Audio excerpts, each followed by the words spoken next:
Hey, my darlings, how are you? I hope that you are doing amazing. So today we are going over the Hobbit Tarot deck. This is by Peter Prakownik and Terry Donaldson. Oh my goodness, I love this deck. It is so unique and so one of a kind, and it is awesome for anyone who is a fan of The Hobbit.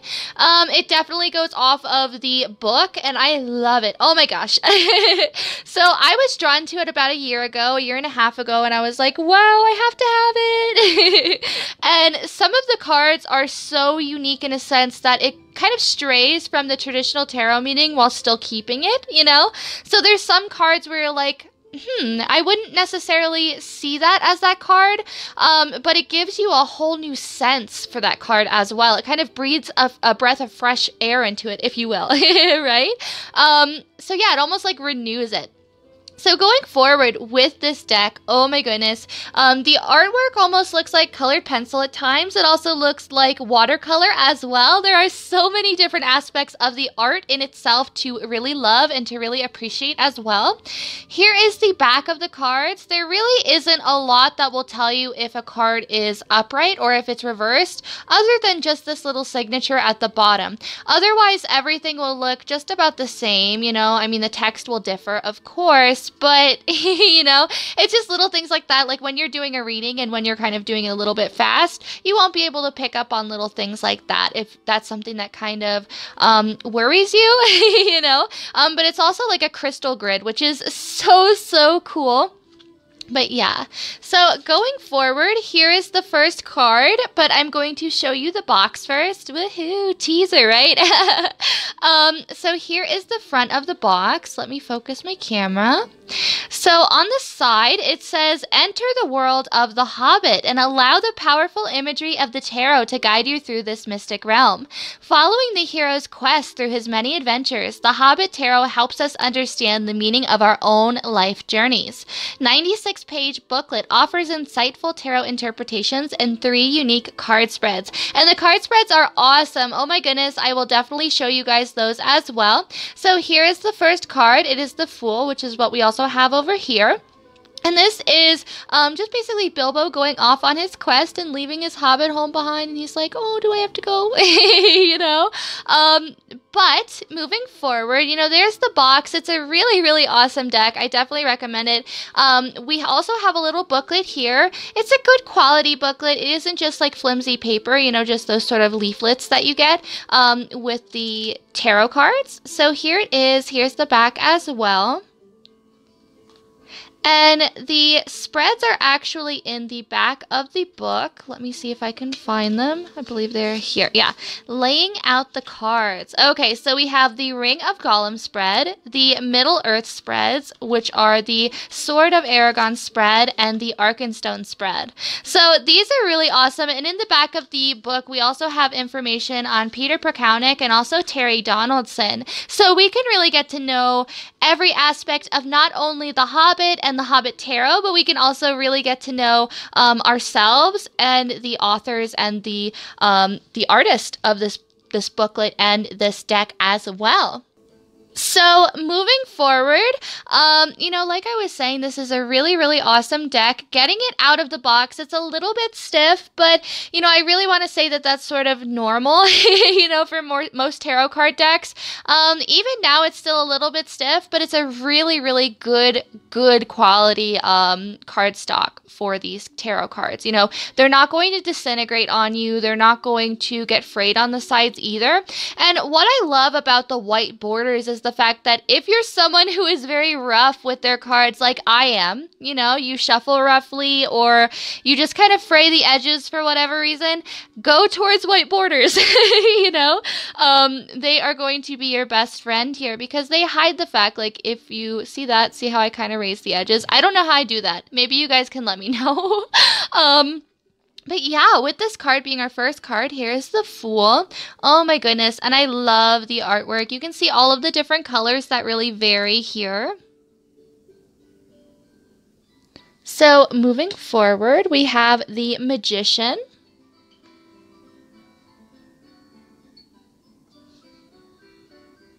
There we go.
Wheel of Fortune. I'm real bad at riddles, you guys. He would have literally won. He would have kept that ring, right? There would have been no hope. That's why Bilbo was like the best candidate. But yeah. You guys could ask me any riddle, I'll be like, what? Are you guys good at riddles? There's the Hanged Man. And some of these cards are so awesome. What I love about the Hanged Man card is that, you know, he's caught this fish. He can be eating. He can be like, ooh, I'm very abundant in fish and mushrooms and everything else. But he reflects on his time that he spent as a hobbit. You know, he remembers who he used to be. He's taking this time to kind of reflect on himself and what he has become as well. And I really love that definition for the Hanged Man.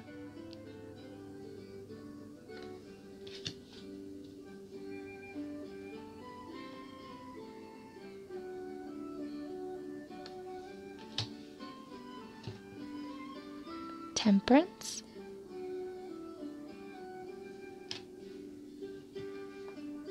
The Devil. Okay, so here's the deal, you know, and I love explaining this. You know, the reason why the Devil and the Tower look so similar, right? And this is my own interpretation. I don't know if it actually says this in the book. I should go check at a later date. But this is just kind of the interpretation that I've gathered from it. You know, is we have the Tower card. And this is really representing, he's going after his own home. You know, Smaug is going after his own cave territory, trying to get the dwarves and Bilbo out of there. You know, he's trying to smoke them out, and he's like, yeah, that's okay, I'll only draw them in further. But he's really risking really tarnishing his house, really ruining things up, you know, but that's why it's the Tower. It's his own doing. It's something that could potentially affect him. You know, it's not just other people, it's his house. It's things that could affect him.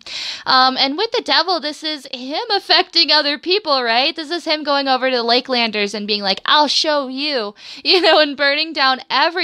And this is really that vibe of affecting other people in doing your own negative habits and your own bad behaviors, and the difference in just kind of affecting yourself and needing to start over because something isn't working. You know, maybe something like a plan that you're trying to achieve, it just isn't working out, right? But that's really how I see those two cards, and I love them. I love the fact that they're so close together as well, and that they are so similar, because it's the fact of, you know, you can even do an intuitive read of these cards, you know, with the traditional meanings, and it is so much fun. It is so awesome. Oh my goodness, you know?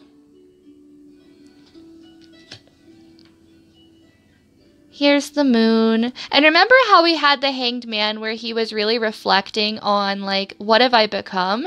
In the moon, you know, it's kind of saying, yeah, there has been a lot of deceit in the past. There has been a lot of kind of negative behaviors as well. Maybe not even wanting to reflect on it, not wanting to see it for what it is as well. Just kind of turning your back on it. Because do you see how smug this moon looks? Do you see that? Oh my goodness. I love it. The sun.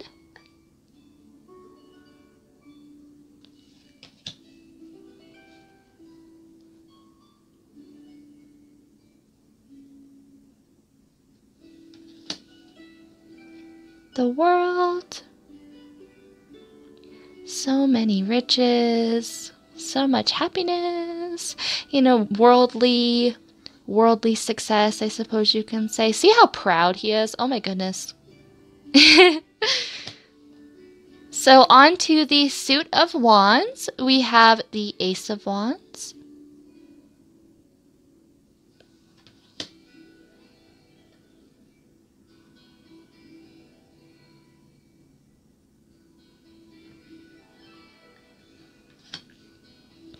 the Three of Wands.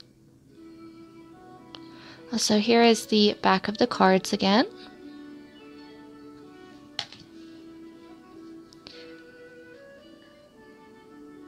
Four of Wands,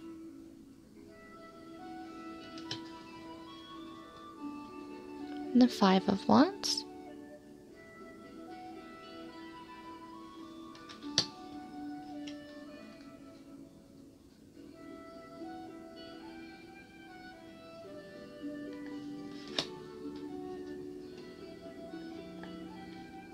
Seven of Wands.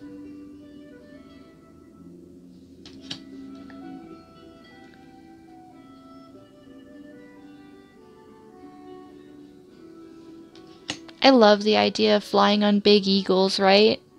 That's the dream. The Nine of Wands. Or being like this strong when you can't even like open a jar of pickles, right? Here's the Ten of Wands. Notice the little sun starting to rise in the distance. I love it.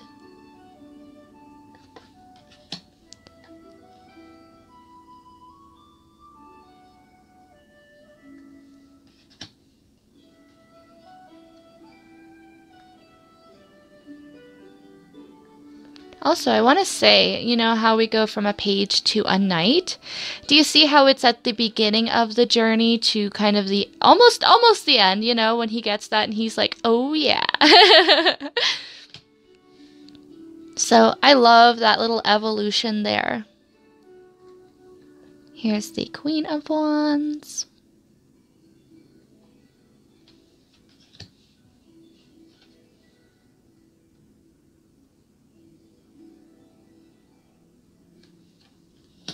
Onto the Suit of Cups. We have the Ace of Cups.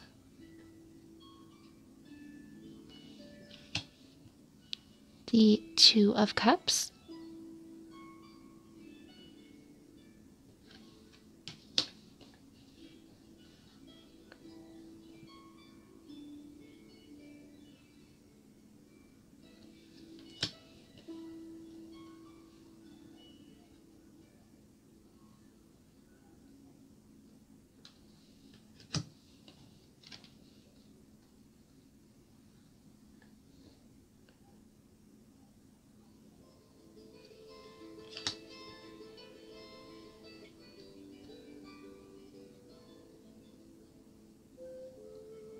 Also, I love this. I just have to like interject for this card as well. It's like the Six of Cups. He has the boat. He has the means to get out, but he's still looking at this ring and he's like, well, I'm better off in this cold cave as long as I have this precious ring with me, right? I'm good. And it's like, no, get out of that cave. Get out of there. Heat yourself up some fish. Don't be eating that cold. So we have the Seven of Cups next.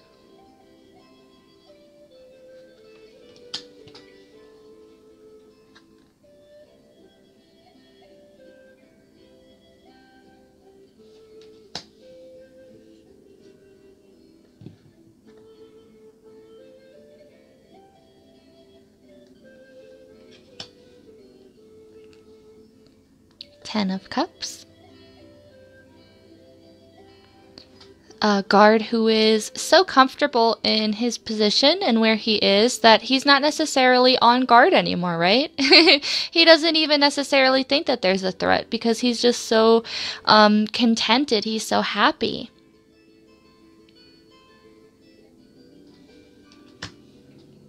The Page of Cups.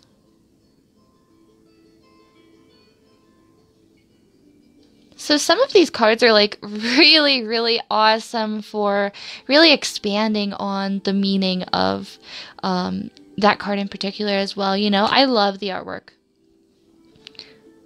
Here she is. Here's River Daughter. Here's the real queen that we've been waiting for. With Tom Bombadillo. Oh my god, or Tom Bombadil. That song like haunts me. I also got the audiobook, you know, and literally I just, oh, wow, I love it. I don't know. Does Tom Bombadil scare anyone else? Because he low-key scared me. And it's not even like it's his shoes. It's not like his outfit. It's nothing like that. He just comes off as very scary. He just seems very scary to me. Here's the Ace of Swords. Followed by the Two of Swords. I don't know. Give me you guys' thoughts on that.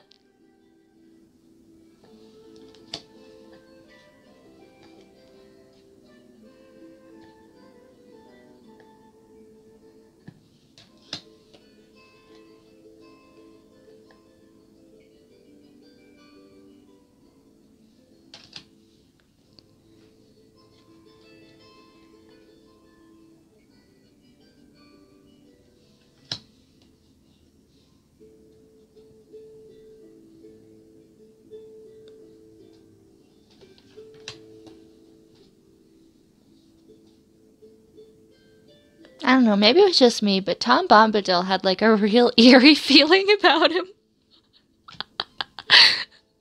Oh my gosh.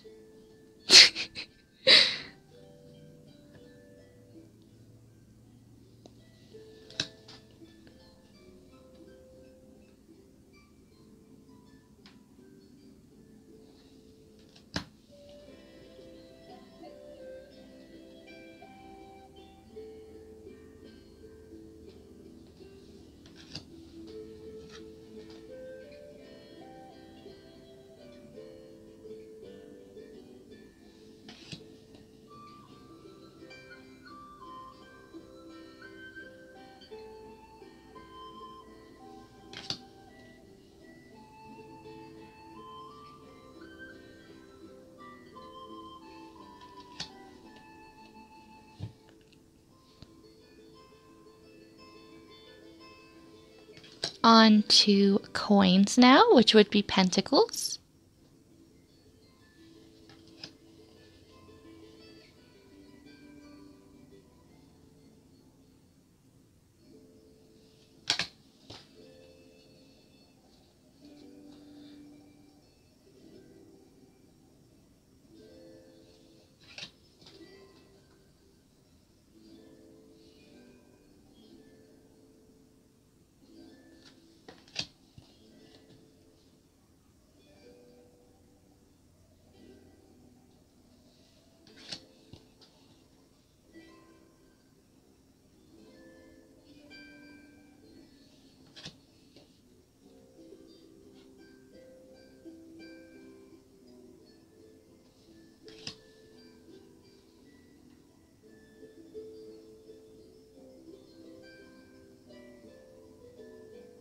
Look at that booty, though. I just had to add that in.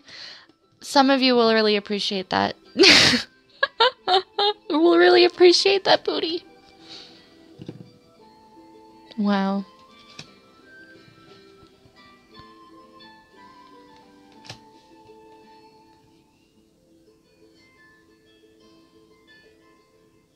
Here's the 10 of coins. Page of coins. Do you guys have a favorite card so far?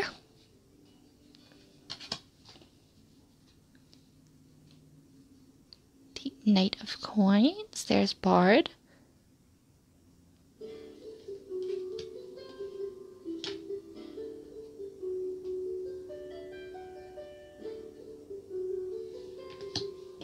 Ooh. And the King of Coins. Okay, so I am going to put all of this aside, and then we will come back and do a quick shuffling and kind of show you the texture, I guess, of the cards, and I guess like the consistency of them as well. I just wanted to say right off the bat before I do that, look at how shiny these cards are, right? Oh my goodness, I love them. So glossy, so beautiful. Look at that. Okay, so I'm going to do that, and I will see you in a second. Okay. Okay, so I put everything aside, so now let's get ready to shuffle! Okay, so here is our deck of cards. Oh my goodness, they are so beautiful. They aren't too heavy. They're a really wonderful weight. They spread really nicely as well. You know, they're not the type of cards that are going to get stuck to one another. I do suggest, though, that right after getting them out of the box, go through and touch each card individually. Make sure that none of them are stuck. But for the most part, you know, they are really wonderful because they are so glossy, you know, they are so shiny, so they're super slippery as well. But they are a wonderful size, especially for smaller hands. You know, they're not going to be like massive or something that you can't handle, something that you can't shuffle as well. They are pretty close to traditional tarot card size as well. Here we have a Wheel of the Year tarot card. So it's a little bit bigger. I mean, like very, very, very, very slight, you know, at the top. but it is the same size as the Witch's Tarot cards, so they are very manageable, very lightweight, and very flexible as well. Now, I do want to say that they still have a little bit of their stiffness. It's not as bad as it used to be. See, we can bend it there. But I do want to say that be patient with these cards. They are really, really good quality cardstock, so it might take a little bit, you know, of getting used to them and really working with them as well. Kind of getting a feel for how to use them too. So going forward, I'm going to show you guys shuffling wise. Look at that. Aren't they awesome? Oh my goodness, they shuffle like a dream. You know, so if you want a really nice deck that's really going to shuffle really good, I definitely recommend this just for that alone, right? Just because it is so nice to shuffle. The cards go in so nicely together as well. Look at that. One more time. Whoa. I feel like that guy from Shamrock. You catching this, camera guy? You seeing that shuffle in action, right? You see this? Look at that. Oh, like butter, right? But absolutely love these cards, and I think that you guys will too. So let's grab one card and just kind of see what we get. Oh, that one wanted to come out. So let's see. Now, I wanted to say that you can read these cards in, this came in the reverse. I got it out, but I'm showing it in the upright. You can read it as upright or reversed, and that's what I absolutely love about this deck, right, is because there are some decks that specifically say, okay, I don't want you using my deck whatsoever in the reverse, right? And I completely respect that. I completely understand. So, you know, if a deck is saying not to use it in reverse, I'm not going to push it. I'm not going to do it in reverse because it wasn't meant to be done that way, right? But this deck in particular does say, hey, you know, use me in reverse. Make sure that you are utilizing all of these different meanings as well. You know, it's usually a small little section. Like, here's that. For the Seven of Cups, we have this reversed section after first the upright as well. So I really, really love it. It's just another way to gain more insight. Remember, there are no bad cards. It's just sort of how we look at them. It's how we perceive them, and it's how we take the lesson overall. It depends on if we're listening to the cards, you know? But make sure that, you know, you're kind of taking account of how you're portraying yourself to other people, how you're handling situations as well. It could even be coping mechanisms that maybe at one time really helped you and were really good for you, and maybe now they're very destructive. Maybe now they aren't so good, you know. And I think that this is a really wonderful representation for this card. You know, the Devil card, some people think, oh my goodness, really bad energies, but I really love this card because it's saying if you don't control your temper, you're going to awaken more than you even bargained for. You know, make sure that you're controlling your temper. Make sure that you're watching your tongue as well. You're watching yourself. You're taking care to not use too many harsh words with other people as well, because that can really burn down some bridges, and maybe some bridges that you didn't necessarily want to be burned down as well. And I also really want to say with this card too, it's with the Devil, you know, it's almost like you reap what you sow. What you put out into the universe is kind of also what you're going to get back. So in the end, you know, him kind of being shot through the heart, hey, he kind of had it coming because he burnt down all of these houses. He burnt down this whole village, right? So I don't know. That's really all that I want to say about this deck. Oh my goodness, you guys, I definitely recommend it. You know, if you guys are interested, definitely get it, you know? There's no harm in getting it, especially if you are a fan of The Hobbit. Now, there are some cards, like I said, that stray a little bit from the traditional tarot meaning, such as the Empress, you know, because it's everyone sort of gathered around a campfire. But I love it because it shows a different sort of love. It doesn't just show the sexual compatibility sort of a love or confidence, you know, in the Empress card, rather. You know, this is really saying, you know, friendship compatibility, friendship camaraderie, you know, that's sort of palling around as well, finding a kinship in other people and kind of sharing common goals and a common understanding with a group of other people that maybe you wouldn't have had that understanding and you wouldn't have come to that same conclusion with other people. So yeah, definitely make sure to use your intuition when using this deck as well. It's a wonderful deck to be reading intuitively. You don't even necessarily have to be relying on the little booklet. Just kind of go with what feels right. Go with what you are seeing in the cards.